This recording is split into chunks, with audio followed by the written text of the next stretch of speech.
So ano yung pinakamalaking naging challenge mo and how did you overcome that? Malakas yung paniniwala mo sa sarili mo. Mhm, Wherever you are mhm. thrown, you will grow. You want to learn from people's Exactly. experience. Ex You need to really build your qualification. mhm. So you invest on your education, you invest on your qualification. For me, the most important thing is when you have your family behind you.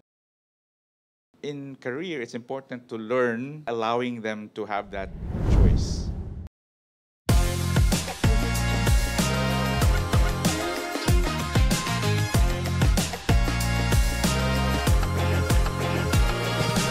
Sinag Spotlight.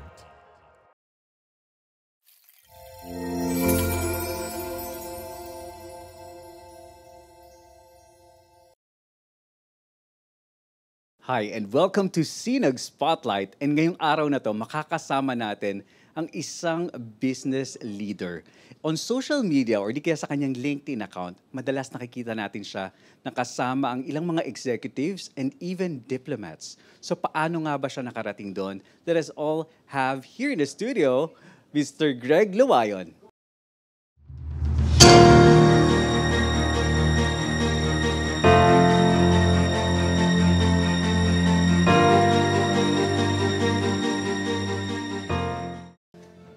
Hello, Sir Greg. Good morning or good afternoon kung nasan man ang viewers natin sa Mhm. mundo.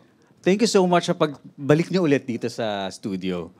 It's a pleasure always to have you kasi nung last time na nandito kayo, hindi, nung first time na nandito kayo, I think you spent like 5 hours here. Yeah, yung invitation na short conversation ended up Oo. 5 hours. And then may sumunod pa, and Yes. finally now we have you here as our guest for Sinag Yeah, Spotlight. thank you for having me. And kanina, when I was introducing you, sabi ko dun sa mga viewers natin, you are someone na nakikita nila on social media, lalong-lalo sa LinkedIn, na kasama mo mga business executives, being the chairman of the Philippine Business Council, having your own businesses, kasama mo mga executives at saka mga diplomats. But we are curious to know how you got there. 'Di ba? So, paano ba nagsimula ang buhay ni Mr. Greg Luwayon? So, you studied back in the Philippines, right? Yes, I did. Yeah, I come from the Republic of Bohol, so sa mga Bisaya, hi, maayong buntag. Okay. And ano yung course na kinuha mo? You're an accountant, right? I'm an accountant, yeah. I'm Mhm. a licensed CPA sa Pilipinas. So when I left the Okay. country, I was a CPA. Okay.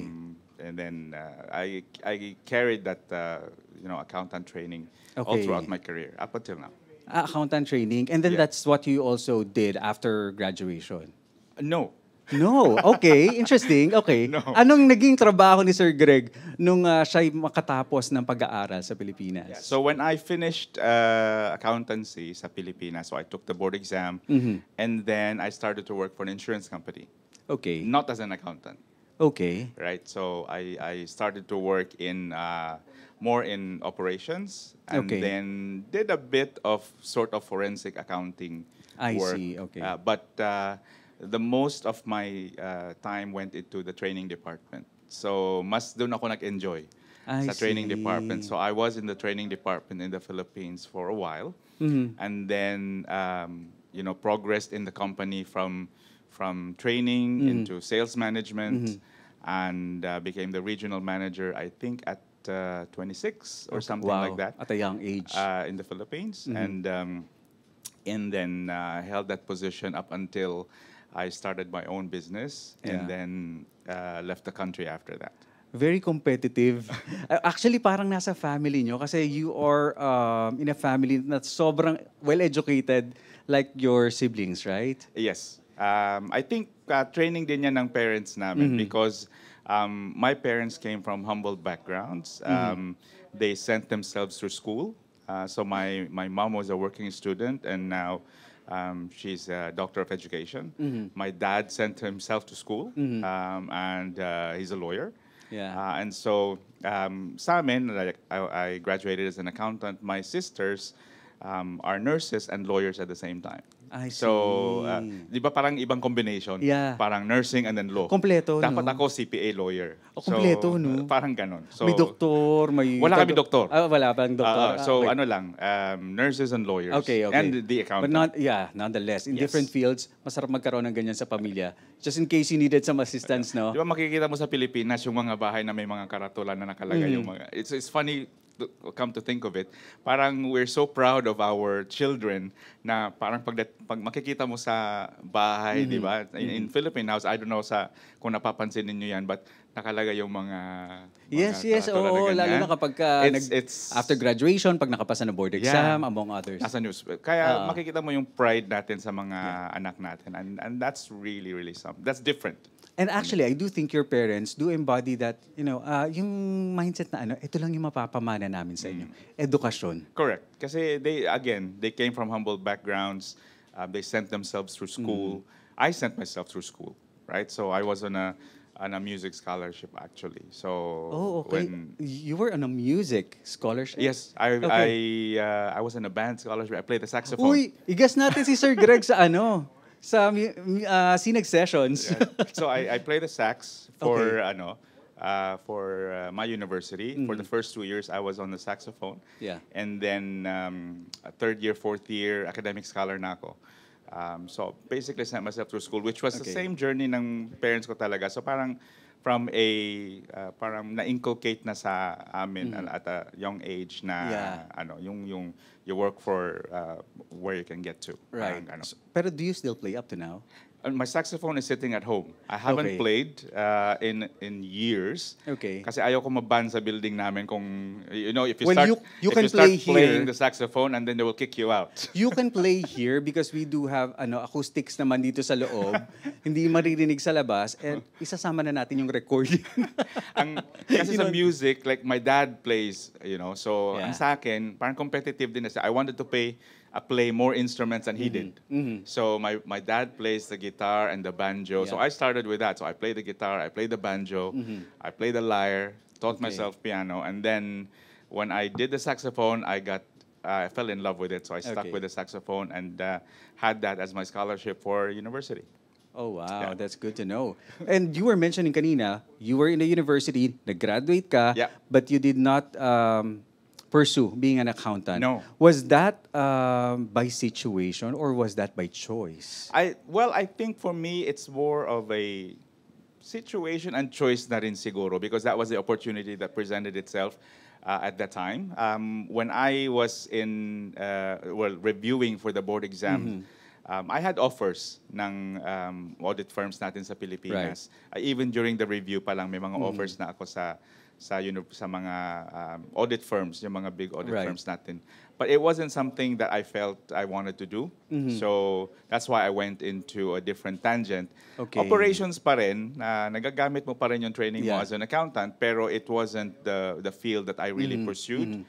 Yeah. Pero useful yung skills and knowledge na natutunan mo as an accountant in the field na ginagamit ko. So yun yung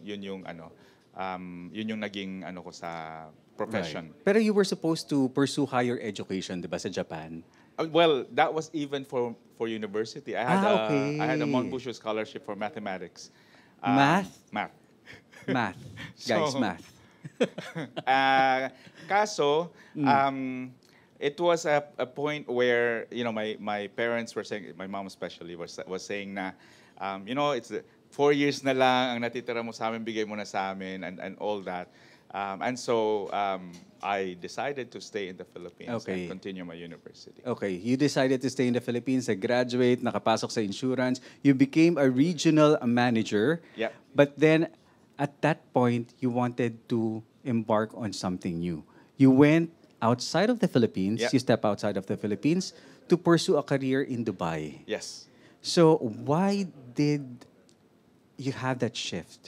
Well, sa careers natin, and I know a lot of you would have experienced it, we have highlights and low points, Right. right? So you reach a certain peak in your career and you feel na I can reinvent myself or Okay. something like that. So I Was it because of a burnout? Kasi minsan may mga ganyang situation, Yeah. no? Parang feeling mo, ayoko na nga. Pero yan, na-achieve ko na tong position na to. Yeah. Parang medyo napagod ako. I want to embark on something new. No, for me, it wasn't because it was a hobby actually. Okay. Kasi meron din akong isang scholarship that was offered to me ng electronics and communications. I love computers and tinkering about. So I set up my own computer. I can assemble it from scratch. Okay. So it was a hobby. And a lot of my friends and their friends started asking me to make one for themselves. So naisip ko, why don't I set up a business? So from a regional manager, I left that and started my own business.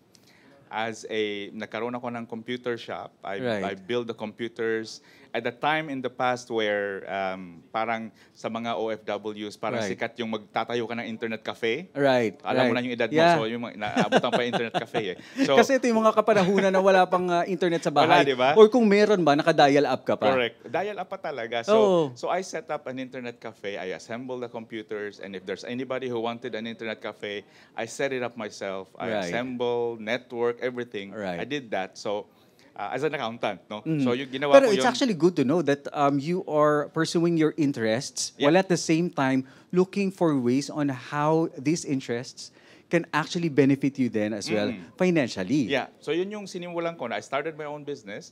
Pero there was a time na parang hindi na gumanda yung business. So that's why we left that. Dumami na yung may internet kasi sa bahay siguro. Oo, and then, ano? hindi lang din. It was a time in the South, kasi my wife Okay. is from the South. There was a time in the South where the peace and order situation wasn't really very well. Mm-hmm. So we decided to leave. Again, I joined my sister's legal business. So nagkaroon kami ng Okay. legal and consulting business. So iniwan ko yung computer business talaga. So ito yung Okay. sinasabi ko sa'yo na I needed to reinvent myself. Mm-hmm. So after that, the whole family decided to leave. So my sisters and my brother, they went to the States. Mm-hmm. Tapos nagkaroon ako ng opportunity na, hang on a minute, everybody's talking about Dubai, what's there? So I went. Mhm. And how was And- your arrival in Dubai? It wasn't too difficult. Well, there are so many stories there, Raymond. I don't think you have Yeah. time to list all that, but it was a quite funny story. So I went by myself first, I think within 2 weeks of being there, I got into the company that I worked in Dubai. And this is where, alam mo na, and siguro for many Filipinos, ito din yung journey nila na you come from a really high position in the Philippines. Ito na yung na-achieve Naabot mo. mo, oo. And then magsisimula ka na naman from the bottom. So Right? entry level yung position. Entry level talaga. Okay. From a regional manager to here. But is it in the same industry? It is in the same industry. Oh, wow. Yeah? So, Paano mo tinanggap yun? Kasi syempre kahit papaano you have the pride, ego, na ito na ako tapos simula ulit ako. well, actually, kung titignan mo yung journey ng mga Pilipino, wherever they go, like even Well- yung mga nandito sa Qatar, they feel that they can build better lives for their families abroad. Pupunta ng Canada, for example. Yeah. They start again, right? Yeah. And I think nandun din yun siguro sa psyche ng mga Pilipino na we can rebuild our lives wherever we are planted. So kung siguro Right. malakas yung paniniwala mo sa sarili mo, wherever you are thrown, you will grow. So sa akin, I was okay to start. Okay. So it was a conscious decision when we left the Philippines. Parang calculated risk yun. Right. Na I'm willing to start from where I can start. Pero ang I'm- ganda ng sinabi mo Oh. na you're going to grow where you are planted. Yeah. Kasi you actually have grown from when you started in Dubai in an entry-level position. Yeah. And you were in an insurance company na tumagal ka doon Yeah. up until eventually you became the country manager Yes. na. And you are now one of the executives among other country managers worldwide for a multinational, a global brand. Yeah. So how did you get to, achieve those things? Yeah. Well, pagka nasa labas ka na kasi, then you start to realize na you're competing on the global stage. Right. And so it was for me strategic na you need to really build your qualification. So you invest on your education, you invest on your qualification. Kasi yung CPA mo sa Pilipinas, in some instances, it is not recognized as equivalent abroad. Right. So sa akin, when I joined a Swiss company, so I invested on my education, I invested on international qualification, so I studied risk qualification because that's insurance, and then I added more into the Right. securities and investments qualification. So puro international Tsaka mga international qualifications yun. certifications, Yeah. very important. And actually, may nagbanggit sa akin na kung hindi ka naman magtuturo, kasi may PhD ako eh, Yeah. pero sinabi niya sa akin, hindi ka naman magtuturo, hindi mo kailangan ng PhD. Yeah. What is more important now, especially for employers, is for you to have a lot of certifications. Yeah. Or hindi man ganun kadami, but yung mga solid na certifications Correct. talaga that would make the employers, I want this person kasi Yeah. ganito ang meron siya. Yeah. And I think for many Filipinos ngayon, they have to learn na it's important to upskill. Kasi Right. ma-obsolete ka eh. Kung Exactly. halimbawa, lalo na ngayon with the advent of AI and daming Yeah. mga developments in the tech world, whatever your industry is, merong certification Pero yan. meron kasing mga tao, no, na parang tapos na ako mag-aral, nakagraduate na ako, ayoko na. And I see these people, Raymond. Oo. Right? So, when I joined my company in Dubai, meron ng mga Filipinos that were there before me. Right. And when I became a country manager, and that's why eventually I moved to Qatar, they were still in the same position. Kasi, kasi ang mga Filipino, and I know in many of your organizations, many of the employers will say, if you need something done, give it to this Filipino person. Okay. Because they will get it done. Okay. So we're known for our talents. We're known na kaya Yeah. natin gawin lahat yan. But we don't really carry our personal brand. We're happy to be in Yeah. the background. We are invisible. Tapos Right. nag-aantay tayo na i-recognize ka kasi magaling naman ako, ipopromote ako. It doesn't work that way. Yung parang Right, kumbaga ayaw natin na magsalita na Ayaw. So, and that's why you have to really, promote your own personal brand. And so Right. that's why building qualifications, upskill, speaking up, that's what you do. But so, did you experience yung, kumbaga, sama ng loob ng mga katrabaho? Kasi you were mentioning that some of your colleagues were there before you. Yeah. Tapos, naungusan mo sila Hindi lang na Filipinos. makaangat. Yeah, but mas ano kasi minsan sa Pilipino eh, Oo. di ba? Parang, Even yung mga Pilipino, fine. Kasi parang they respect okay. you for doing that, right? Pero even yung mga ibang lahi, like for example, when you were offered the country management position, bakit siya? Bakit Filipino? Exactly. That's another Di ba? question that I was going to ask you. Yeah. Parang, did you not have this thought na parang, Pilipino lang ako? No, not for I'm not, me. okay. Ang Ang dami kasing may ganun. Ang dami kasi kasing mga nag-iisip. yeah. Okay lang yan, Pilipino lang naman. Pilipino naman tayo. sa profession and then when you bring your qualifications, sometimes you have to leave your nationality at home. True. Right? Because yung brand mo is you. It doesn't Yeah. really necessarily have the nationality card. Pero it's also quite interesting na when I am in the circles that you described earlier, Yeah. they will not think that you're Filipino. When you ask Exactly. them na, well, they ask you, where are you from? Exactly. Tapos, papahulaan mo sa kanila kung taga-saan ka. Last bit na yung sasabihin nila, Filipino or something like that. Because actually, kung marami ka naman kasing pwedeng sabihin, Yeah. di ba, people will see that. And they will always see na, itong tao na to, alam niya yung sinasabi din niya. And that's why when you build your qualifications and you build that, you earn the respect in the community, irrespective of your nationality. Yeah. So that's why you get to be in the circles that you are in because you built that reputation in the Right. community. But you have to also be out there. You have to Yeah. also strategically network. Kasi tayong mga Pilipino then we network among Filipinos lang din. We don't really put ourselves out there. No, na we network with other nationalities. So it was a conscious decision for me when I came to Qatar na I have to get out of that comfort zone na kung nasa Pilipino ka, you only revolve around the Filipino community. I Yeah. do, Yeah. but I needed to expand the circle. So, Actually, isa to sa mga natutunan ko sa'yo eh. Kasi even if you're going to check his social media profiles, talagang makikita mo, ang daming events ni Sir Greg. Networking with, people from the same industry or even in other industries. Yeah. And for sure, before you were able to reach that level, you have had a lot of challenges that you have to face with. Yeah. So ano yung malaking naging challenge mo and how did you overcome that? For me, it's really about yung pag-reinvent because you go through a series of highs and lows in your life, right? So, and for me, the most important thing is when you have your family behind you, Right. they have your back, you're a lot braver than you think when it comes to reinventing yourself. So you go through these cycles in your career. Right. You go through a high and then you're given a redirection. And for as long as you have your family, because at the end of the day, it's really your family that's Yeah. going to be right behind you, Yeah. and a few of your friends. Yeah. And speaking of reinvention, Yeah. you have also reinvented yourself. You are no longer in the insurance I'm no longer in the business, insurance business. but Yes. you have a lot of businesses. Well, yeah, because in my journey, the network that I mentioned to you, because they always say your network is your net worth, Yeah.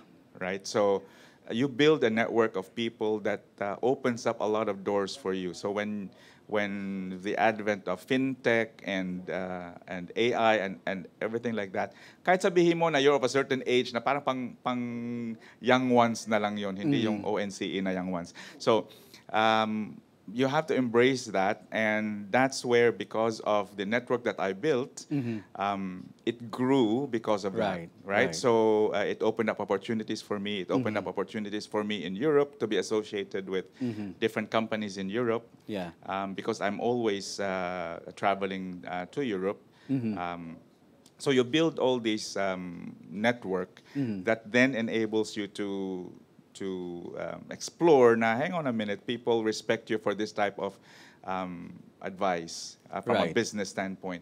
So that could be a business idea. So I love traveling, and it comes to a point at one point where when you travel, you come to a country, you start recognizing, hindi na as a tourist, Yeah. but you start looking at what opportunities Exactly, are no? there. Oo. Because you've been to so many different countries that when you go to a certain country like Estonia, oh, they don't have this. Or they have something there that Or paano Qatar nila doesn't ginagawa have. yon? How do they Oo. do that? Maybe So, I can bring that home yeah. or So, elsewhere. and I speak to people, right? So, like, katabi mo sa aeroplano, hindi mo alam, CEO pala ng kumpanya. So, Right. some of my relationships are accidental. Okay. But if you're confident with what you bring to the table, then anong lahi yan, kung anong pag-uusapan nyo, Yeah. ma-recognize nila yung skill and what you can bring to their business. So Right. at one point, for example, I was on a plane from Tallinn to Berlin. Yung katabi ko, CEO pala ng tech company in Berlin. They produce the smallest microchip that detects oxygen or gas. Okay. Na ngayon ang ginagamit ng mga oil firms, ang lalaki. Sa kanila, it's like this. Wait lang, pero nakikipag-usap ka sa mga katabi mo sa aeroplano? Oh yeah. Okay. Kasi may mga iba hindi. Yeah. Ako minsan, depende sa mood. Depende din. Actually, depende din. Minsan kasi nakakahiya din mag-approach, di ba? Because Yeah. you don't want to invade someone's privacy. Kahit magkakadikit Correct. kayo dyan, nakaupo Pero kayo. makikita mo din kasi yung vibe nila. Eh. Yeah. I mean, for example, I know that you develop that kind of skill na you can sort of assess people Yeah. with you. Ako, you know, when you travel, you prepare yourself. Lalo na ko yung aeroplano, walang mga movies or something. So I download, like for this one, I downloaded movies. I'm gonna watch this on the trip. But I never really got to watch that because we started talking. So hanggang naimbita na ako niya sa Yeah. kumpanya niya. Yeah. Sa- This is the one with the microchip. Yeah, and The we small- still have that relationship today. So, Oh, wow. parang ang daming mga na-build na relationships because of that. That I meet them, I got Yeah. introduced to somebody because they said, "Oh, there's this guy. He comes from this part of the world. There's a lot of capital, or they want to scale and they want Yeah. to bring their business to Qatar, for example." So, nawala na yung identity mo na, he's Filipino. And you can only talk about businesses for Filipinos. It's no longer that for me. Actually, nakakatuwa talaga pag kami mga nakikilala kang mga bago, no? Ako din, meron ako experience. I was on a trip and then I met a couple na nasa academe din. Kasi nasa Correct. academe din siya. Yeah. So, ang nangyari, kumbaga, naging magkakilala, nagkukwentuhan na. Alam mong sabi sa akin, punta daw ako ng Canada, ampunin daw nila ako. So, di ba, this is how relationships grow sometimes. Minsan, strangers na nakikita natin, hindi natin alam, Correct. pwede pala natin maging ka-close. That's why your network is your net worth. Oo. So you build your network. I mean, if you want to really be successful, you associate with successful people, Right. right?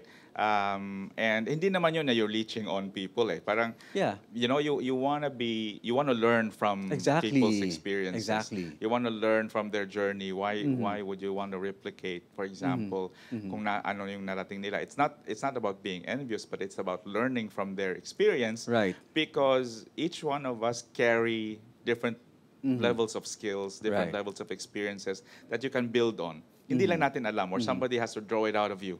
And that's where associating with people or identifying mentors, for example, Right. is important in one's career journey. Yeah. Yeah. So you are an overachiever and your kids are doing the same. My How kids did you are- influence them? Well, different yung, alam mo yung psyche ng Filipino parents Pinush na ba? we drive. Or, I no? don't. Okay. Because I experienced that myself and I did not want to be pushed. Ayaw mo. Yeah. Ayaw mo yun nun dati. Well, But for sure, you value that now. I did. You know, you graduate as an Yeah. honors, a student sa Pilipinas. Sa atin kasi importante yung grades, yung Yeah, honors, and yeah. everything like that. But in career, it's important to learn and know what you're doing rather than, you know, yung mga accolades na hinahabol natin. Actually. And Right? instead of competing with your classmates, kapag nagtrabaho ka na, you don't compete You don't with really, your colleagues. right? You collaborate Especially- with them. Especially abroad. Kung nag-apply ka, hinahanap ba nila yung magna cum laude ka? Hinahanap ba nila? No one looks at that Yeah. at all. Yeah. Sa Pilipinas, yes. Right? Pero abroad, it doesn't Yeah. really. So sa mga importante kids to mo, learn. hindi ka masyadong No? nag-push sa kanila. So I what didn't. motivated them to really, I think for me, it's really allowing them to have that choice. What do you really want to do? Like for example, for my oldest son, nakikita niya siyempre, accountant ang dad niya. So parang feeling ko, sige, you try doing that. He did, but it wasn't something for him. You know, Yeah. and so he went into software development. He's in Tallinn now, and in Estonia. My second boy, he likes gaming, so he finished game design. Okay. My third boy is in Berlin. So he did international business. So he's the one at least closest to what I did. And my daughter is now in Poland. So Okay. she's studying. So puro mga nasa Europe, Nasa ano? Europe yung mga anak. Why is it that they are pursuing education in Europe? And from what I understand, you are also guiding other students to be able to pursue their education or even yung mga may career na ngayon pero Correct. gusto pa rin mag-pursue ng higher education. Yeah. You were advising them to go to Europe. Paano tayo napunta doon, Sir Greg? Sa akin kasi, in my academic journey for my children, we looked at opportunities for them to study abroad. Kasi for many of our OFWs, pinalaki mo na yung mga anak mo sa abroad. Yeah. And chances are, sa abroad din yan magtatrabaho. So, if you have the capability, why don't you give them a leg up in their career and send them to Right. universities abroad? Kasi Pero it will baka just- iniisip nila, nung mga nanonood sa atin ngayon, siguro may Mahal. pera kasi si Sir Greg, kaya pwede. Well, you know, magkano ang tuition sa Germany? 500 Qatari reals per semester. Oh, see? Talunin mo yan sa Pilipinas. Ayun o, kahit yung sina kuya doon, Oo. yung nasa tech natin, Diba? nagtinginan na sila. 500 reals per semester. Sa Or- Europe na lang, ano? Yeah. That's in Germany. No, medicine could be for free. Yeah. Right? So these I discovered in my journey when I was looking for schools for my children, and I felt na hindi lang natin alam eh. So I started in 2018 when my kids started in university. So parang in-spread ko lang yung information na yan. And now we have more than siguro mga 75 students, Filipino students from Qatar all over Europe ngayon. And you are providing mga talk seminars Oh, yeah. regarding this, di ba? Yeah, for And in sure. fact, the very first interview We did that that we've in had, the radio. yeah, we had that interview on the radio, 1 full hour. I think Yes. we were discussing Yes. about that. And sobrang enlightening. And I was even convincing some of my friends na sige, kunin nyo, i-pursue nyo yung mga gustong mag-aral kasi kukuha daw sila sa Philippines ng parang bachelors through ETIAP and all. Sabi ko, PhD yes, is maganda. free. Yeah, and pati higher education, may kukuha na masters and all. Yeah. Sabi ko, maganda naman Philippines, but meron din Nasa namang labas ibang ka na eh. option. So, these are the options that you have. Sinesend ko yung mga videos mo. PhD is free, would you know? Really? Yeah. Okay. So ayan, ang daming opportunities, Yeah. di ba? So, ano yung nag-convince sa'yo na parang, okay, I'm going to share this not only to my kids, itong mga nalaman kong to, Yeah. but I'm going to share this with other students here in Qatar or kung nasan man sila. Yeah. Kasi sa akin, it's like you're able to impact somebody's life. I think with that alone, parang you're giving back, no? And the impact that you can make on somebody's life, lalo na from their trajectory sa education, I think that is giving back enough Yeah. for me. Pero parang tatay ka na rin actually ng maraming Oo. Filipino students na nasa Europe kasi nakikita ko mga pictures eh. Yeah. Kaya nga, in the past, when we were in Estonia, parang feeling ko kami lang yung Pilipino. Ngayon, ang dami na. And I actually, nakakatawa, I inspect their apartments. Ah, ikaw nag-inspect? Tinitingnan ko kung naglilinis. Okay. Surprise check. Ganon ginagawa Kamusta ko. naman ang mga kwarto? Anong mga... Before, sinasurprise ko talaga, there was one where ang tagal akong pinagbuksan kasi pawis na pawis nung nagbukas kasi nilinis. Ngayon, when they know that I'm coming, ang lilinis ng mga bahay nila. I Kasi alam see. nila, Yeah. nagsusurprise check ako, nagvo-volunteer pa yung iba. Yeah, Tito, gusto mo bumisita? Sabi ko, naglinis to. Yeah. And you are also going on tour with them. I diba? do. In December, for example, I took 2 families with me who are trying to make a decision on whether or not they want to, experience how it is living in Europe and leaving their kids there. Yeah. Kasi ang mga Pilipino, we're so parang close tayo sa ating mga anak. Tayo may Exactly. separation anxiety. Actually. Na parang tayo yung ayaw natin Di pakawalan mapakawalan ating yung mga anak. anak. Baka, Oo. diba? So we went to Germany, Poland, and Estonia. Kasama ko 2 pamilya. And in fact, just last week, two families from here, nandun pa rin sila ngayon, hinatid yung mga anak nila. They're just starting Okay. university sa Germany. Okay. So I'm happy to see yung Yeah. mga trajectory na ganyan. So meron na tayong mga lawyers Oo. who studied, yung mga Yeah. galing dito, international law graduates, Yeah. nasa Europe na sila. So it's very satisfying. So you built a career for yourself, your personal brand, and now you are paying back. You Yeah. are, kumbaga, nagtatransfer ka ng kaalaman mo, ng knowledge mo, Yeah. and you're guiding students right now. Is there anything else that we would expect from Greg in the next maybe months or years to come? Well, I think it's just carrying on itong the education journey. I want to carry Yeah. that forward. But like you guys, I also want to showcase really na ang journey ng mga Filipinos abroad. It's not only about all the stories that we see na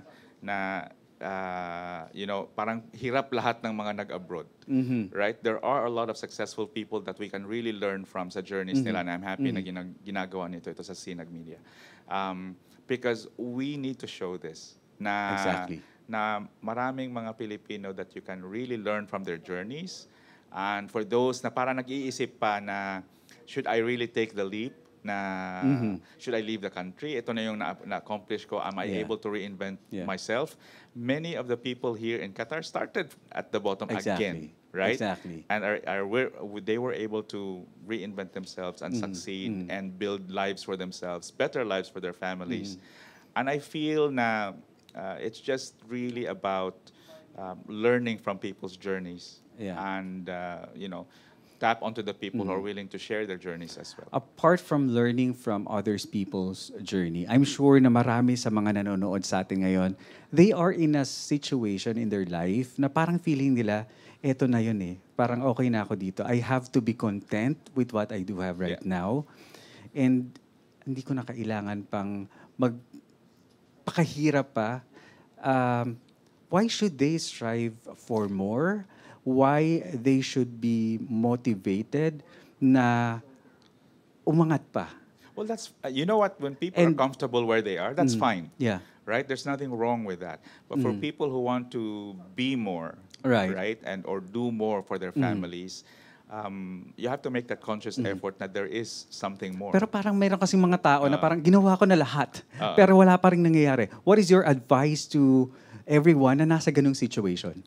And look, mahirap kasi tignan kung anong motivations ng mga tao. Our motivations change over the years, Right. right? So, sometimes ang motivation ng iba is monetary. Well, Exactly. karamihan ng Pilipino, when you leave the country, your motivation is monetary. And then it changes. Sometimes your motivation may be yung recognition. Sometimes yung motivation may be you're helping other people. Or iba lumipat ng bansa kasi Or may love lumipat. life. Yun. Actually, kung titignan mo, mag-census ka, ang daming mga overseas worker na walang love life.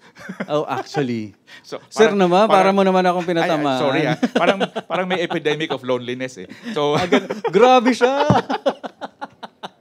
Pero totoo naman talaga. hindi Totoo kasi naman. sometimes you get too busy trying to build your life na nakalimutan mo na yung sarili mo. You have, That's Raymond, true. don't That's forget true, yourself. that's true. Yeah. Parang binigyan ng advice.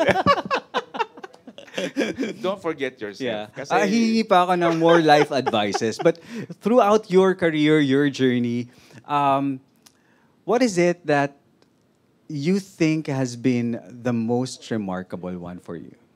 for me, reaching the top in an international organization, that was a highlight for me because I think that's a culmination of the things that you believe na you can achieve. Yeah. Another one would have been the ability to really bring a lot of students abroad. Marami nang graduate, marami nang So to me, that's really quite satisfying. And I will continue to do that. Yeah. And I think, the ability to also be at par with people in the community, irrespective of their nationalities, their stature in life, royal man yan o hindi. I have been able to transcend that. And so for me, that's something that I value a lot.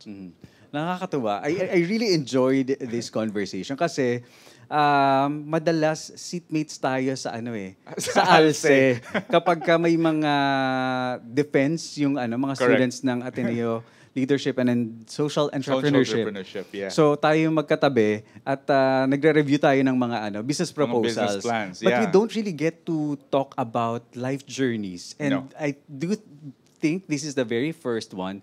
And I'm looking forward to having more of this kind of conversations kasi talaga namang nakaka-inspire. Yeah. And kami dito sa SINAG, we want to share inspiration and light to all our viewers. And of course, SINAG kasi means a ray of light, Yeah. yung Filipino word na SINAG, Yeah. di ba? So, para sa'yo, what does SINAG personally mean to you in the context of your life's journey? Well, I think it's quite appropriate, na SINAG because you can really be a light for others. There are people who are still trying to find themselves from a career perspective or education perspective. And you can be that light for others because at one point in your career, somebody was a light to you, right? And so for me, if you grew because of someone, help someone grow because of you. Yeah. Parang ganon. So you can be a light to other people. That could be for their careers, that could be for their children, that could be for their families. And for me, that's enough reward for life. All right. Thank you very much, Sir Greg. It has always been like a worthwhile conversation with you. And maraming salamat. Thank you for having me. And of course, I'm sure that all of our viewers have also enjoyed this conversation at marami tayong natutunan. If you would want to have more of this type of content, all you have to do is to react to this video, share it to your family and your friends, and don't forget to follow us on @SINAGDM on Facebook, Instagram, TikTok, and YouTube. Dahil dito sa SINAG, we shine brighter together. Shout out po sa aking pamilya, my wife, Syla, and my children, Gio, who is in Estonia, Gray, Jean, who is in Berlin, and Karamia, who is in Poland right now, and my family in the States, and my parents back home. Hello po sa inyo. Thank you, SINAG, for having me. I would like to also give a shout out to the Philippine Business Council and yung ating pong cooperative, the Medical Mission Group. Thank you for joining our journey to make life better for our fellow Filipinos here abroad. Maraming pong salamat. Dahil dito sa SINAG, we shine brighter together.